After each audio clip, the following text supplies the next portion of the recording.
Lemon Amiga presents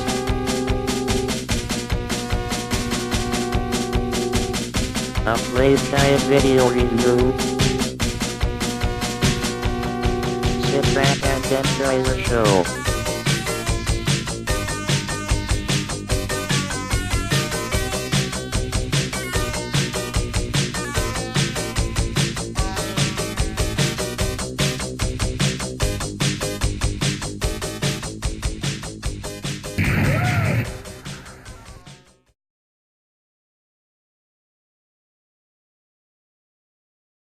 Hi there, once again, welcome to another Lemon Amiga play guide and review. This time we'll be checking out Saint Dragon, developed by The Sales Curve and published by the Storm label in 1990, developed in 1989. You can see a few of the credits on the title screen. This was developed by John Crowdy, who went on to Indie Heat and Rodland on the Amiga. Now, you can see from the screen ratio as we go into the demonstration that this was created using an NTSC compatible screen ratio, and that means that there are a couple of borders on the screen.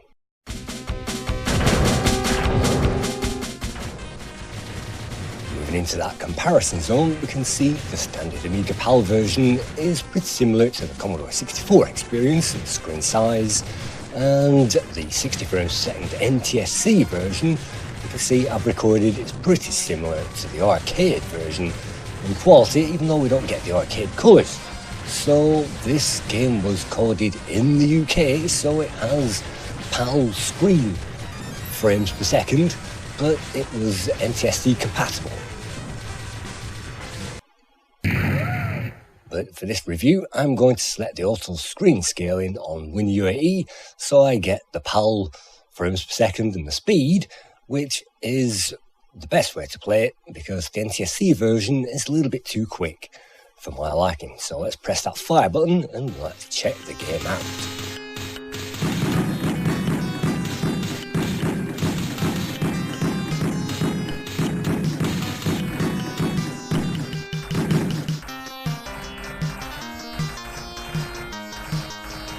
Beginning of the game, we will find a few easy waves which remind me of R-Type and those games which give us a few easy waves at the beginning. And yes, this was based on a Jaleco Arcade conversion of a game that I never actually saw in the arcades, but I definitely saw this on the Commodore 64. And this game is different enough to memorize, so I have memorized these waves, and having memorized them, it's obviously a little bit easier to get through them. And at this stage, it's just a matter of finding out which enemies come in which place and using our tail to defeat the bullets which emerge out of those. But we can also use our tail against the bigger enemies as well, and as we shall hopefully see, you can use your tail by turning around, and you can blow up those larger enemies by moving into them at the appropriate moment.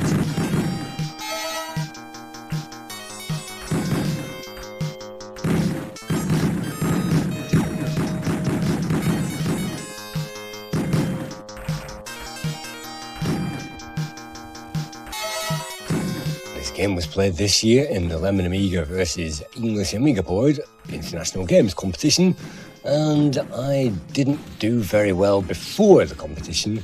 In fact, I'd hardly played it. I think I died mercilessly on level 2, relentlessly, and kind of wrote the game off.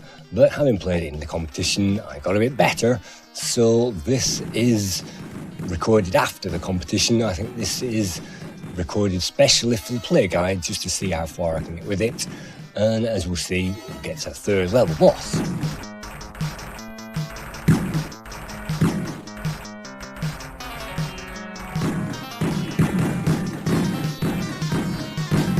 At this stage, an important thing is to collect those power-ups, and those power-ups really do make a difference. You can see the L for laser is there, but I'm not going to collect that because I have these rebound things, and we will need those to kill the end of the level boss the easy way. So if we go to the safe spot, our tail will not destroy us if that lands into an enemy, so we can use that to paralyze that boss. And by moving into these safe spots, we can simply move into the corners and the boss will come to us.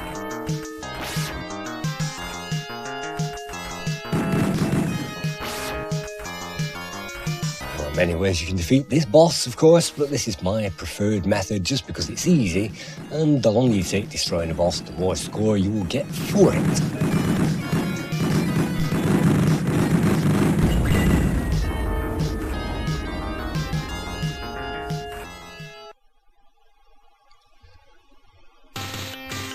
This came on just the one disc, and with the one disc we get 5 levels in there. I'm not quite sure how many the arcade had. I think they cut off some of the games, some of the levels, I'm not quite sure, but you can see that this tries to copy the arcade version, and I'm playing this on a WHD load version. I think it's 1.4, and that means that it's supposed to be a little bit smoother than the game that we got on disc, because just like the sales curves other game, Swiv, this uses a kind of unique loading method, and it loads the chunks of data off the disc as you were playing the game. So if we were playing this on a real Amiga, the screen will be smaller, but you will be able to hear that disk drive chugging around, chug, chug, chug, chug, chug, and that used to make the game stutter a little bit as it tried to get the timings right, because of course if you have a disk drive that needs to retry a few sectors, the game will wait until those sectors have been read. So in this section of the game, it is the WHD load version, which gives us this power-up quite late in the day, which means that we can get through this boulder field very much easier than the actual game which was released back in the day. And that is kind of a cheat on my part. Yes, it's very much more hard if you play the actual release of the game, and the only thing that this crack has changed, apart from probably a few cheat codes that you can enter, you can actually collect that shield a lot later in the level, and that makes the game much more playable than the release version. So if you haven't checked out the latest WHD load, that's the one that I'm playing at the moment. They haven't changed it apart from that one shield. And you can see if we get into the corners and we use the markers, that L there will trigger something as soon as we move over that barrier. There you go. And so if we memorize those things, the S will trigger another one. There you go. You can memorize the pattern and simply avoid those boulders. And that's the easy way to get through level 2. That was an absolute nightmare for me back in the day. And just for that, we gained ourselves an extra life.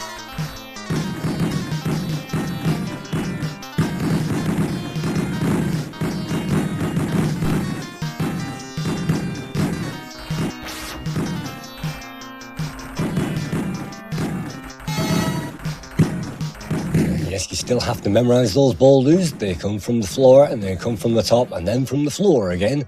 And so you'll just have to memorize the spot where they appear, and then hopefully you can make your way through to that end of level boss.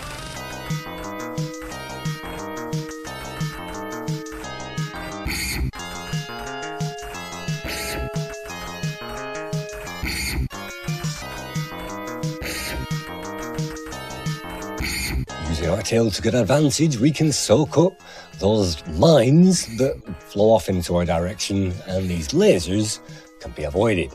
So even though this boss looks very tough, it's really pussycat, and as long as you avoid those sharp claws, then the rest of it is pretty harmless.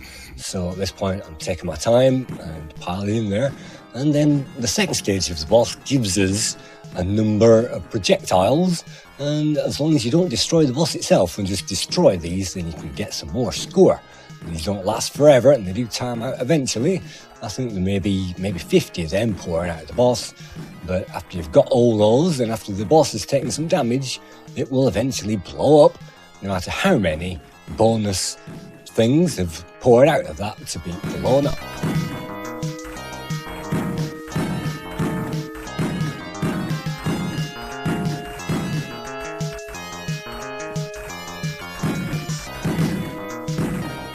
Boss is pretty harmless at this stage. You can see with this weapon, this is my preferred weapon, the bouncing balls, as long as you keep nailing that thing, it's pretty harmless. If you let these things escape, they will eventually spiral around the screen and try to head for where we are now at the moment, but they only fire one missile occasionally, so that's not too bad.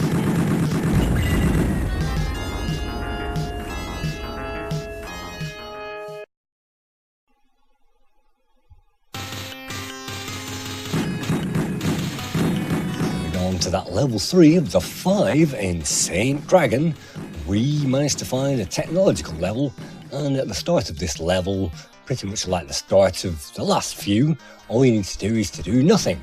So you won't see me moving the controller for a while. All you need to do is blast away at these enemies.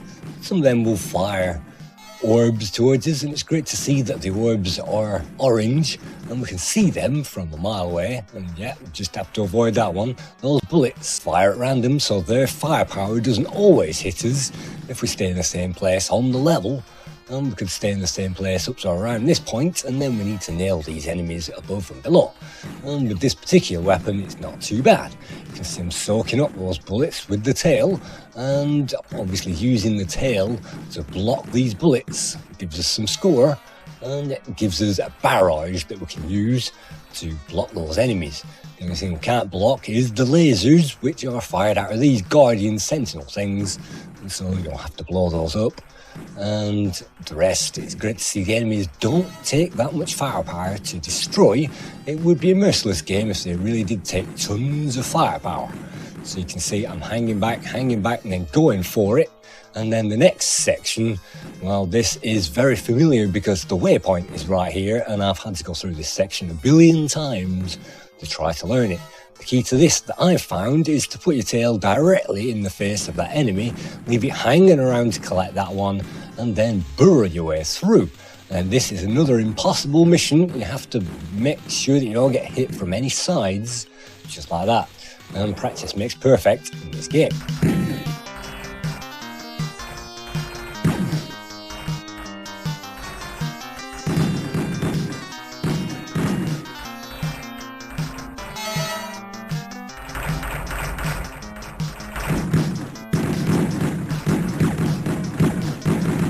Right about now, we haven't lost a single life, and that's how easy this game is after practicing it.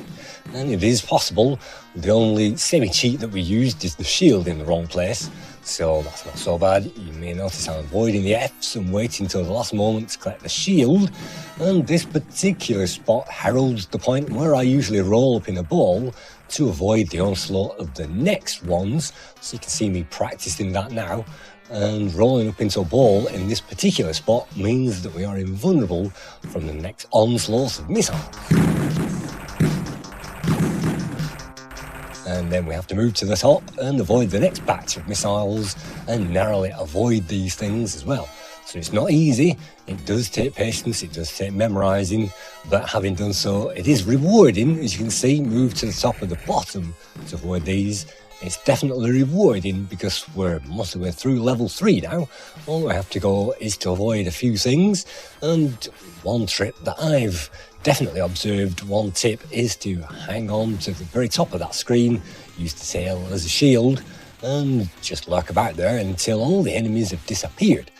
But I like to collect the S's because we'll need some speed to avoid the end of level boss, and that thing is a menace.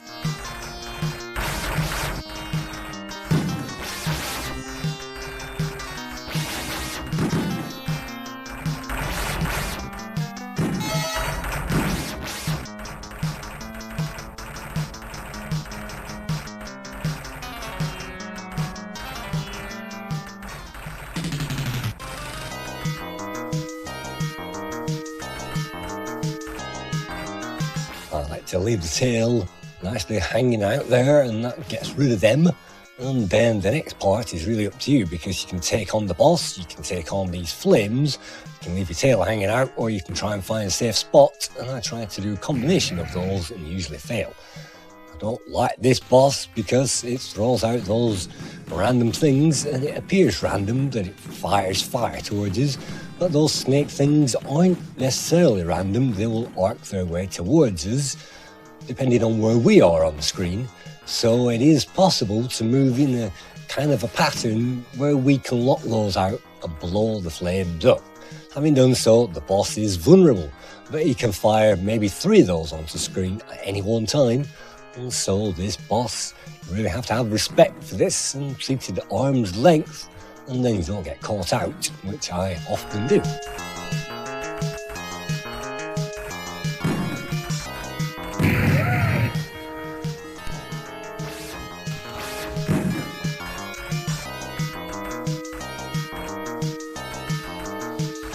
So from having tons of lives before now we see that we have 2 lives instead, and I think that you get maybe 1 life per stage on any one of the 5 stages. On the last stage we get loads and loads of lives, as I hope you will see. But that's only the first part of the boss. After that it fires towards us another row of missiles. What you have to do, what I have seen on the long play, is to go to the very bottom of that screen and simply loop the loop around them. And so that's the method that I've adopted to try and beat this game. And I think that those things give us a timing with an audio timing, so as long as we can time those, darn, and soothe that darn, that's the time we can make our move.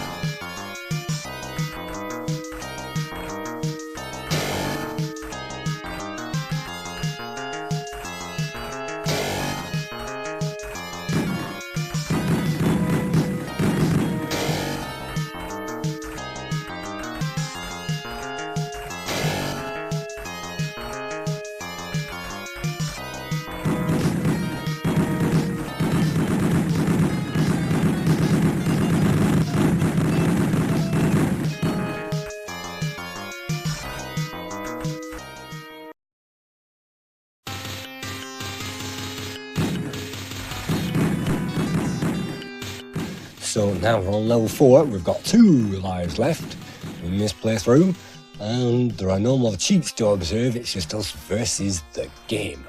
And on the first part it introduces you to the bad guys of this level. It's a big block of junk and we'll have to avoid them, as well as the mines which pour out.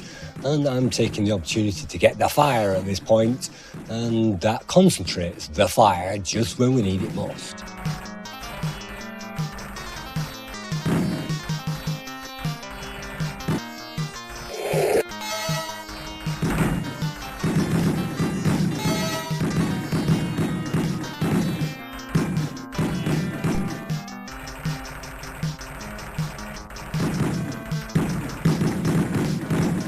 Section you have to get used to the pattern, and the safe spot is at the top, and so make your way to the top here.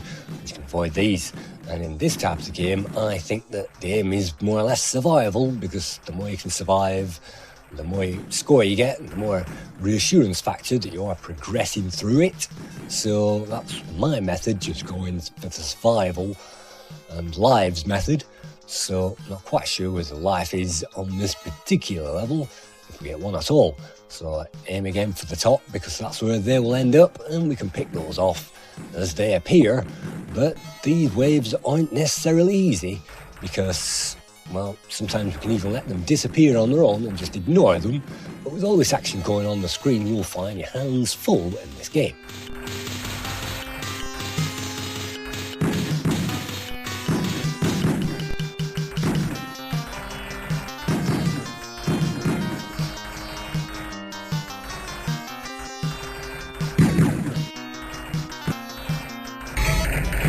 That at certain points all we need to do is to make our way through to certain safe spots, and that's at the top.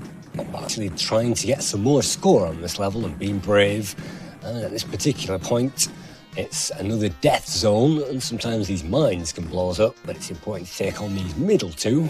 At this point the rest will disappear, and there are certain sections we have to get rid of the middle 2 of those enemies on this section. It's been the death of me many times, and again the safe spot is at the top on that particular section. So this is us on no lives whatsoever. Let's get rid of the middle 2, and we died. That means that we'll have to use a credit, and the credits in this game means that we get to be put back in the level. We don't have to start it again from scratch. This is me continuing with that very same playthrough. We've lost a high score, and so this won't be a high scoring run on that high score table. But you can see that it hasn't taken us all the way back through the level, because those big barrels of junk aren't there filling that screen. On this section you have to destroy these 2 bosses that I've just got rid of, and then avoid the onslaught. And this is, I'd say, maybe, well, it's not quite halfway through the level, it's maybe a third of the way through it. So it saved us a little bit by those checkpoints, which I do adore. There's nothing worse than a game that robs us of our firepower, and so get back to the top. It's It's nothing worse than that, and this thing preserves some of the firepower, not all of it, and it does give us those checkpoints, which is wonderful because it means with perseverance and with a few credits, with that firepower, we can get further with each play, and that is different to R-Type, which is absolutely merciless as far as I'm concerned.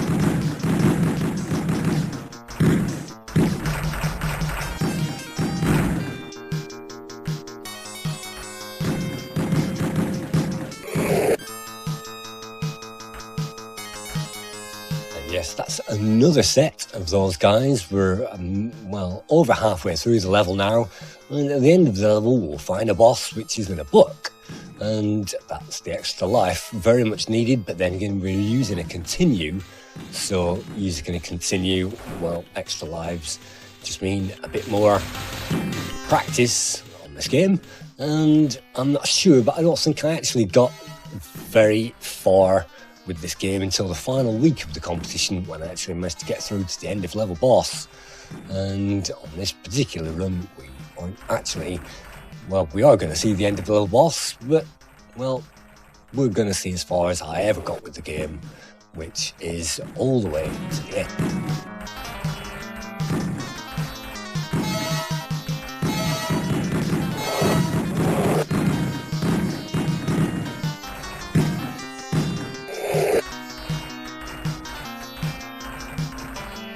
That's the fourth set of those things that go back and forth, well, the third set actually, and that marks 3/4 way through the level. No, it doesn't, it marks the end of the level, and so you can use those things as a waypoint.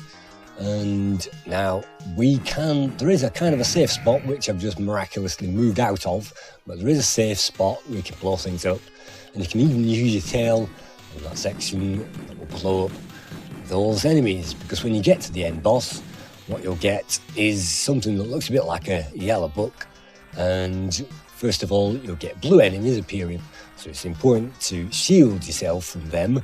You'll get a few waves, and then you can attack the book itself. So you can see it's taking us back in the level. This is the last respawn point before the end. That's the last of those guys moving around, so that should mean that we have another stab at the end of level boss.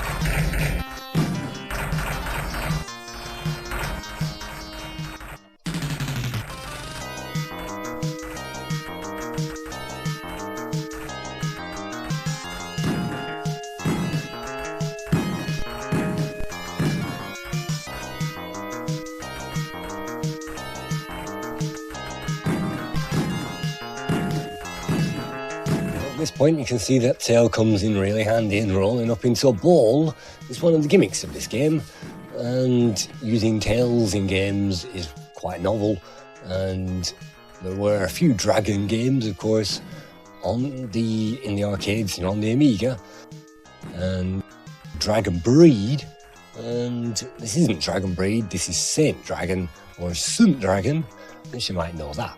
So at the end of this fourth level boss, of course, it spits out a few enemies, so it comes in waves. It fires a couple of missiles towards us.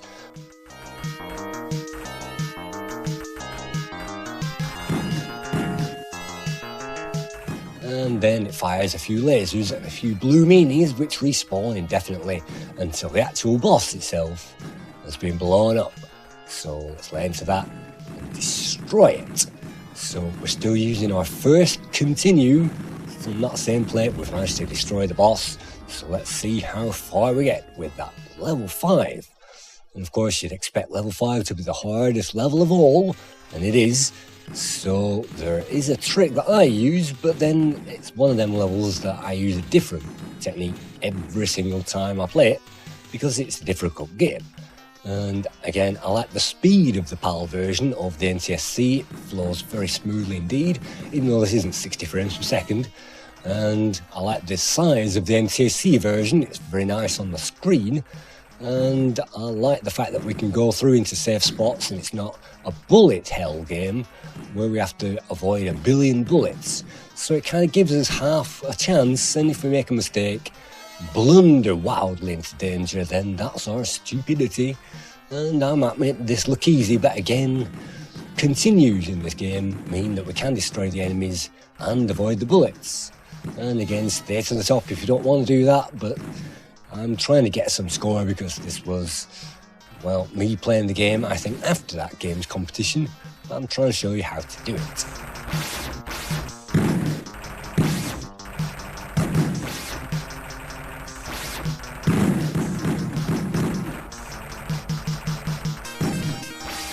See a turret weapon that we're ignoring just as we die. That turret means that we can fire in any direction by holding down the fire and pushing up, down, left and right. That's how we'll fire. And that's like the arcade version, but unlike the arcade, I don't like to use it. And I like this big meaty fireball that I use towards the end of the game. And that means that we can fire those shots on target. And sometimes it's a gamble whether to destroy the hands and whether to avoid them by going right to the bottom of the screen, and sometimes it's best to concentrate the firepower on them, and that gives us a heads up and a leg up, and sometimes it isn't. So those grabbing hands can be avoided, but you really do need the firepower, of course, and that means surviving and collecting all these collectibles. At this point we haven't found a checkpoint, so we're having to survive and play the game all over again every single time. So let's see if we can get any further with it this time.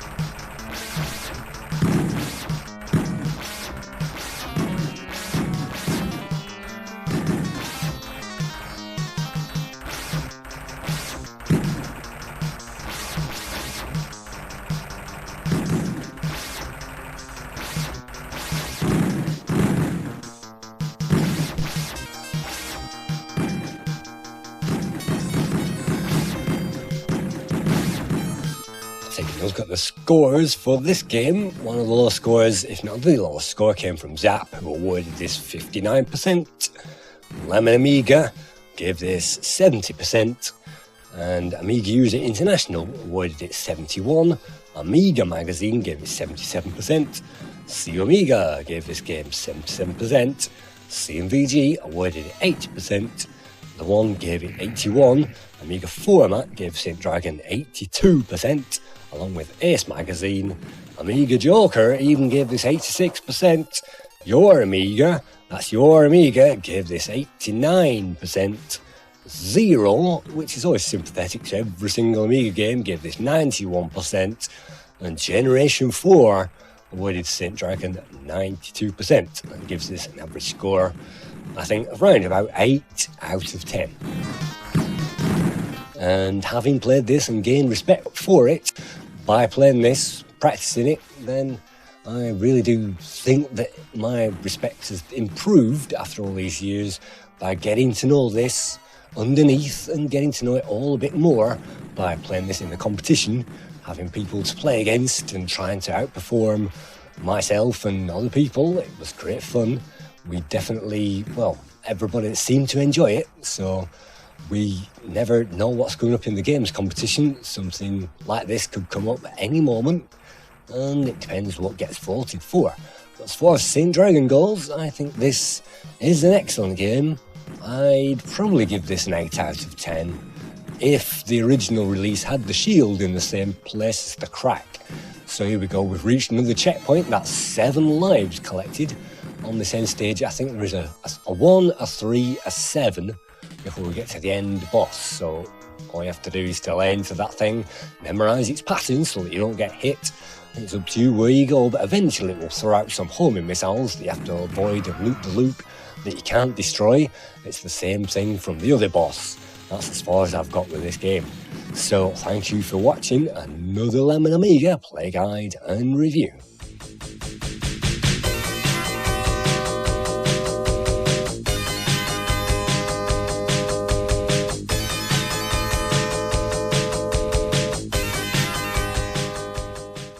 I don't even know which plane I am. Is that you moving? Yeah. Are you the red one? Yep. Right, so if you hold down fire, that's to start it. Oh, there you go. Yeah, how did you do it? Like that? Not that.